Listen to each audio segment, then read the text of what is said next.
My mom was a 911 dispatcher in the early 90s. I was 5 years old in Washington State. When I got older, I remember asking her about some of the calls that she could still recall. One in particular was pretty bad.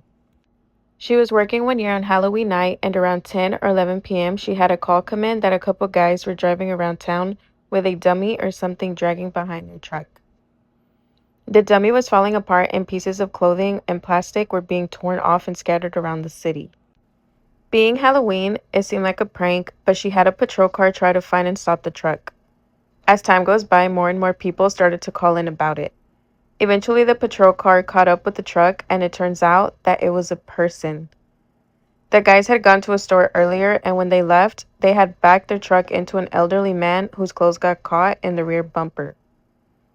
The two guys never even knew that they were dragging around another human being all across town for miles.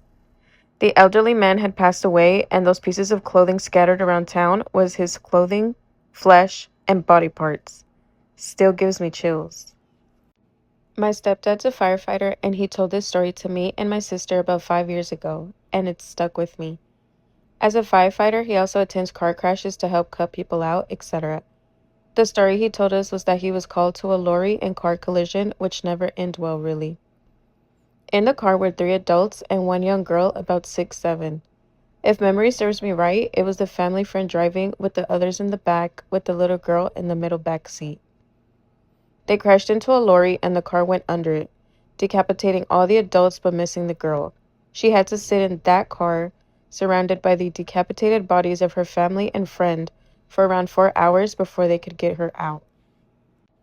When I still lived in my hometown, I used to volunteer on the emergency service department. Being a tiny town, there was no full-time staff, so people in the town would receive proper training and volunteer for it. Two incidents always stuck with me. One was a day when I was setting up for a CPR training course for teens. The station was silent as I was working, until almost every alarm suddenly started going off.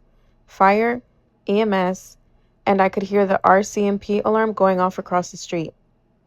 The radio started buzzing, and I can hear a Delta call come in for a house nearby, Delta being the second highest level. I knew the family, kind people. Mom had been downstairs making dinner, and her son was getting ready to go to Scouts. He had tripped and hung himself by the kerchief. She didn't find him until it was too late. I remember standing in front of the radio in horror as I could hear her screaming in the background of a radio call. My father is on both fire and EMS, and he was there. He said that all he could think about the entire time was, we left muddy footprints on their clean carpet. He called my mom in tears, asking